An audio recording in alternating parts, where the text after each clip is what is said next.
चलिए फिर से स्वागत है स्मार्ट क्लास के यूट्यूब चैनल पर। देखिए आज का जो टॉपिक है इसमें हम लोग बात करेंगे ईरान की सभ्यता के बारे में।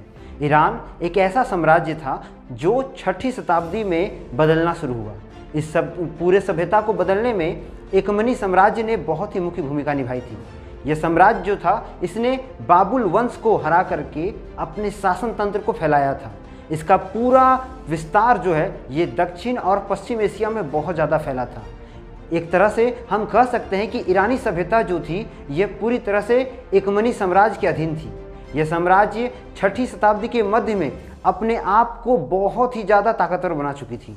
इसलिए इस साम्राज्य का जो शासन तंत्र था ये 200 वर्षों तक कायम रहता है।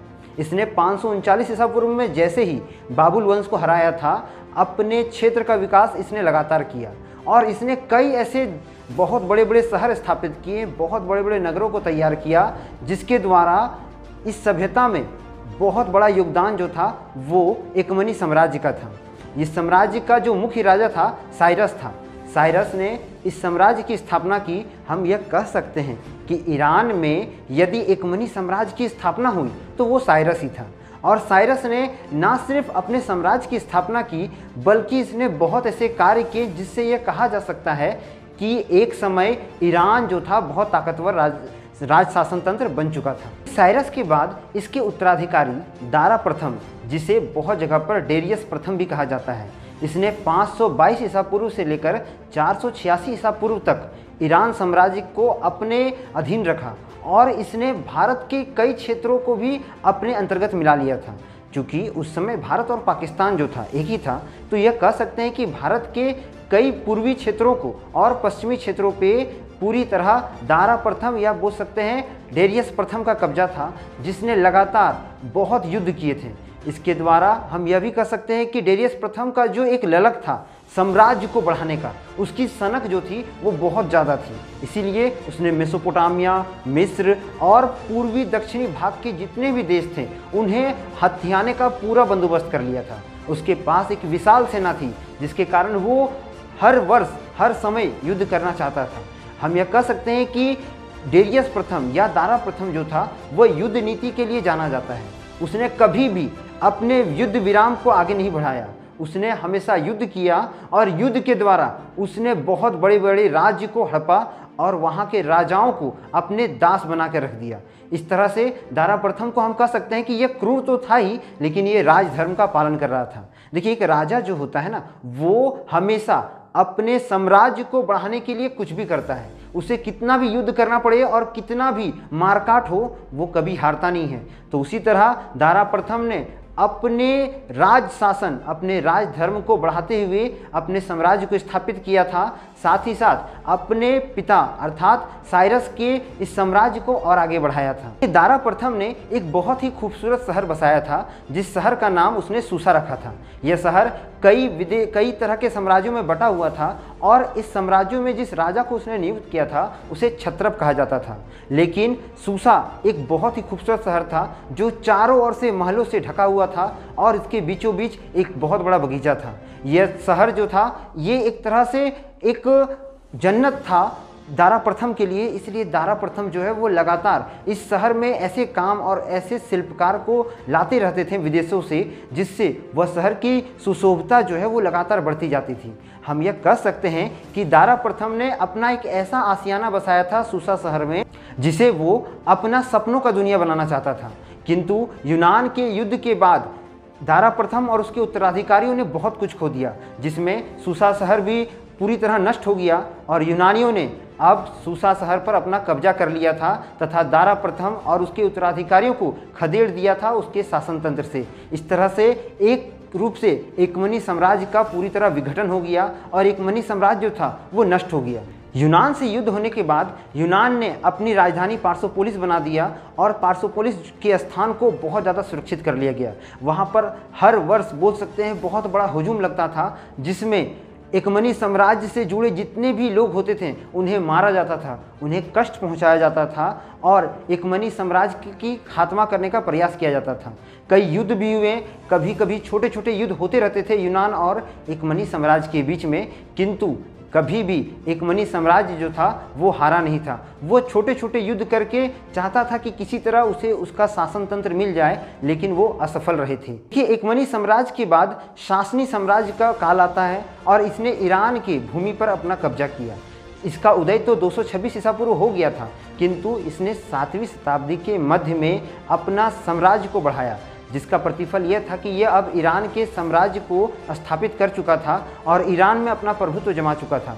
इसका जो मुख्य शासक था उसका नाम आर्दशिर था, जिसने अपने साम्राज्य की स्थापना की थी, अर्थात सासनी साम्राज्य की स्थापना की।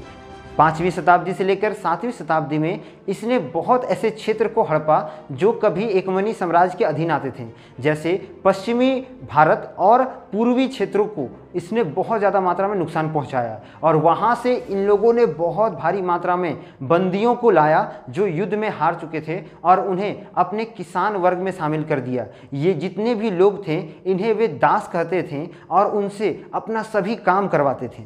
सासनी साम्राज्य के अधीन ट्रांसकोसिया, मेसोपोटामिया और साइबेरिया जैसे क्षेत्र आते थे जो काफ़ी उस समय बोल सकते हैं बदहाल स्थिति में थे और इन्हें सासनी साम्राज्य ने सुधार किया और साथ ही साथ जिस तरह सूसा साम्राज्य था उसी तरह इन्हें भी एक खूबसूरत क्षेत्र बनाने का प्रयास किया था, जिसमें उन्हें बहुत ज़्यादा मात्रा में सफलता मिली, किंतु उनका भी युद्ध जो था वो लगातार छोटे छोटे राज्यों से होता रहता था, जिससे सासनी साम्राज्य कमज़ोर हो चुका था। सासनी साम्राज्य का जो युद्ध था ये अधिकतर रोमन साम्राज्य के साथ देखा गया, इसलिए रोमन साम्राज्य के साथ इनका जितना भी युद्ध हुआ इसमें इन्हें आर्थिक क्षति बहुत अधिक मात्रा में हुई और इसी का प्रतिफल था यह कि ये बहुत कमज़ोर हो गए। अब सासनी साम्राज्य बहुत ज़्यादा कमज़ोर हो चुकी थी और धीरे धीरे जिस तरह से इस्लाम का उदय हुआ, अरबी देश जितने भी थे सभी ने सासनी साम्राज्य को खदेड़ना शुरू कर दिया और हम कह सकते हैं कि तुर्की जैसे देशों ने लगातार सासनी साम्राज्य को हराया और रोमन साम्राज्य के साथ मिलकर के उन्होंने ईरान पर अपना कब्जा या प्रभुत्व कर लिया। 651 ईसा पूर्व में इस तरह से आप बोल सकते हैं कि यह साम्राज्य पूरी तरह नष्ट हो गया और यहाँ पर अब तुर्की जैसे साम्राज्यों का अधीन आकर के यह साम्राज्य बहुत ज़्यादा मात्रा में फलने फूलने लगा था। देखिए, सासनी साम्राज्य का एक बहुत बड़ा योगदान था इतिहास में ईरान सभ्यता के लिए। उन लोगों ने लैटिन, कई तरह के शैल्य चिकित्सक तथा खगोल विज्ञान जैसे चीज़ों को ईरान को एक तरह से उपहार के स्वरूप दिया और उन्होंने सदा ही अपने जितने भी वैज्ञानिक उपकरण थे उसका उपयोग अपने साम्राज्य को बचाने के लिए किया। हम यह कह सकते हैं कि ईरान की सभ्यता में सासनी साम्राज्य का जो मुख्य योगदान था ये आंतरिक और गतिविधिक रूप से बहुत ही मजबूत था। जिस तरह से सासनी साम्राज्य ने लगातार कई ऐसे मापदंड तैयार किए जिसमें उन्होंने ब्रह्मांड और मैथमेटिकल थ्योरम को भी जारी किया था, जिससे यह कह सकते हैं कि उन लोगों को भी अंक गणित जैसी पद्धतियाँ पता थी। सासनी साम्राज्य ने फारसी भाषा का अनुवाद किया और साथ ही साथ उन लोगों ने ऐसे कई खंड बनाए थे जिसके द्वारा हम कह सकते हैं कि वो विज्ञान और चिकित्सा के क्षेत्र में बहुत आगे थे। हम यह मान सकते हैं कि ईरान की सभ्यता में सासनी साम्राज्य ने सबसे पहले युद्ध नीति को लागू किया था कि किस तरह वो अपने राज्य को किलेबंद कर सकते हैं और किस तरह किलेबंद तरीके से अपने राज्य को सुरक्षित कर सकते हैं। इस तरह हम कह सकते हैं कि ईरान की सभ्यता में जो सबसे सुरक्षा का काल था वो सासनी साम्राज्य का था। देखिए, जब एकमनी साम्राज्य था उसी समय ईरान में अच्छे व्यापार के जो दिन थे वो आ गए थे। ईरान में सोने चांदी के सिक्के चलाए जा रहे थे और साथ ही साथ यहाँ नाप तौल की पद्धति के द्वारा व्यापार किया जाता था। यहाँ की सड़कें बहुत खूबसूरत थी और बहुत ही मजबूत थी। रोम साम्राज्य से भी ज़्यादा ताकतवर इनकी सड़क व्यवस्था थी, जिस कारण एकमनी साम्राज्य ने एक खुला संदेश या बोल सकते हैं एक खुला रूप दिया था अन्य विदेशी व्यापारियों को। ये अधिकतर अपना व्यापार जो थे वो सड़क माध्यम से भी करते थे, लेकिन कुछ ऐसे भी साक्ष्य मिले हैं जिसमें ये पता चलता है कि ये मेसोपोटामिया और मिस्र से भी अपना व्यापार समुद्री यात्रा से करते थे। एक तरह से आप कह सकते हैं कि जहां पर सासनी साम्राज्य ने इस राज्य को किलेबंद रूप से सुरक्षित किया था, वहीं एकमनी साम्राज्य ने समुद्री तटों के द्वारा अपने व्यापार को एक देश से दूसरे देश तक पहुंचाया था। इसी का एक रूप जो है स्टारक्स को माना जाता है, एक ऐसा व्यक्ति जिसे यह कार्य सौंपा गया था कि वो सिंधु के मुहाने से अर्थात सिंधु नदी के मुहाने से लेकर के मिस्र तक का सफ़र तय करे, जिसमें उसे 21 साल का वक्त लगा था। इस तरह से हम कह सकते हैं कि ईरान सभ्यता में जितने भी साम्राज्य आए थे सभी ने कुछ ना कुछ बहुत ही महत्वपूर्ण काम किया था। देखिए, ईरान में जो धर्म था ये बिल्कुल बहुत ही अलग था, क्योंकि यहाँ पर जो शासन तंत्र था वो उसके धर्म पर आधारित था। यहाँ पुरोहित के स्थान पे राजाओं को बहुत ज़्यादा वरीयता दिया जाता था। तो हम कह सकते हैं कि राजा जो है यहाँ सर्वोपरि था। राजा, उसके जितने भी रिश्तेदार या उसके अधिकारी, इनके पास भारी मात्रा में ज़मीन जायदाद होता था, जिसके अंदर किसान और दास वर्ग आकर काम करते थे। ये दास एक तरह से युद्धबंदी होते थे, जो युद्ध में हारने के बाद राजा के लिए काम करते थे और आजीवन राजा की गुलामी करते थे। किसानों से जो भी उत्पादन होता था, जितना भी मात्रा में वो खेती करते थे, सब ईरान के राजकोष में जमा हो जाता था। तो इससे ईरान के साम्राज्य और ईरान के राजा को बहुत ज़्यादा फायदा होता था।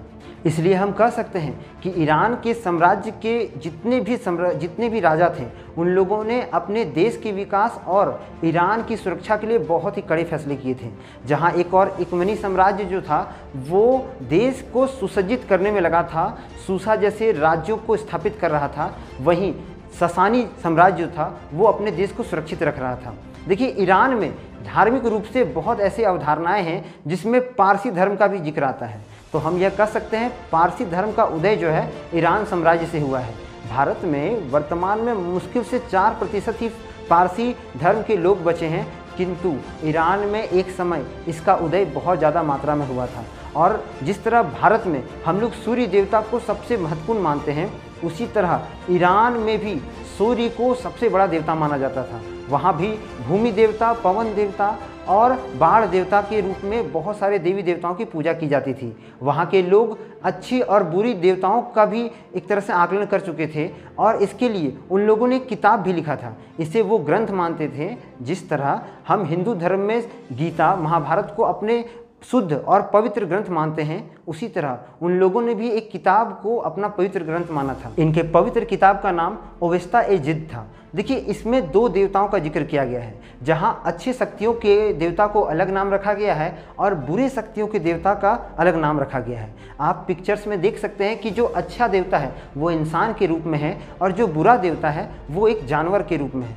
तो इस तरह से इनके जो अच्छे देवता थे उनका नाम अहूर मजाद था और बुरे देवता का नाम अहिरमान था।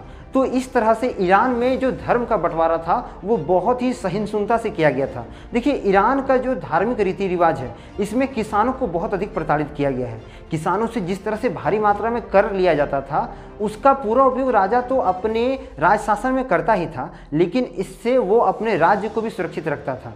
ईरान में जितने भी धार्मिक रीति रिवाज हैं सब पारसी धर्म के आधार पर व्यवस्थित था, इसलिए इनके जो मुख्य देवता थे उन्हें जेरुष्ट कहा जाता था। तो हम कह सकते हैं कि जेरुष्ट अर्थात एक ऐसे साम्राज्य के जो दीपक थे या साम्राज्य के जो देवता थे जो पारसी धर्म की स्थापना की थी, उसे जेरुष्ट कहा गया था।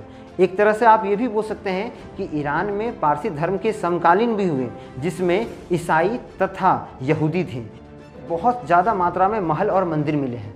ये महलों में बड़े बड़े स्तंभ लगे हुए हैं जिनकी संख्या लगभग 1200 से ज़्यादा है। ये स्तंभ तो एक समय पूरी तरह से नष्ट हो चुकी है, किंतु इसमें से अभी बहुत सारे ऐसे महल जो हैं जो बचे हुए हैं। लगातार जिस तरह से सूसा शहर पर इनके दुश्मन राष्ट्रों ने हमला किया था, जिस तरह यूनान ने हमला किया और एक तरह से एकमनी साम्राज्य को तहस नहस कर दिया था, तो इसके महलों को भी बहुत ज़्यादा नुकसान पहुंचा है। किंतु पुरातत्व वैज्ञानिकों का यह कहना है कि सूसा शहर में जितने भी महल थे वे सभी सैंडस्टोन से बने थे और ये बहुत भव्य होते थे। यहाँ पर जितने मंदिर हैं वो पूरी तरह तोड़ दिए गए हैं और सूसा शहर के चारों दिशाओं में बड़े बड़े खंभे थे जिसमें बड़े बड़े द्वार लगे होते थे। इन द्वारों से ही राजाओं का आना जाना होता था और यहाँ की जो प्रजा थी वो इन द्वारों का उपयोग अपने व्यापार के लिए करते थे। तो हम इस तरह से जान सकते हैं कि ईरान में जिस तरह से एकमनी साम्राज्य और सहासानी साम्राज्य ने अपना दबदबा कायम किया था और अपनी साम्राज्य को बहुत मजबूत बनाया था, यहूदी थे। ये दोनों धर्म का जो समकालीन था वो सीधा पारसी धर्म से जुड़ा हुआ था।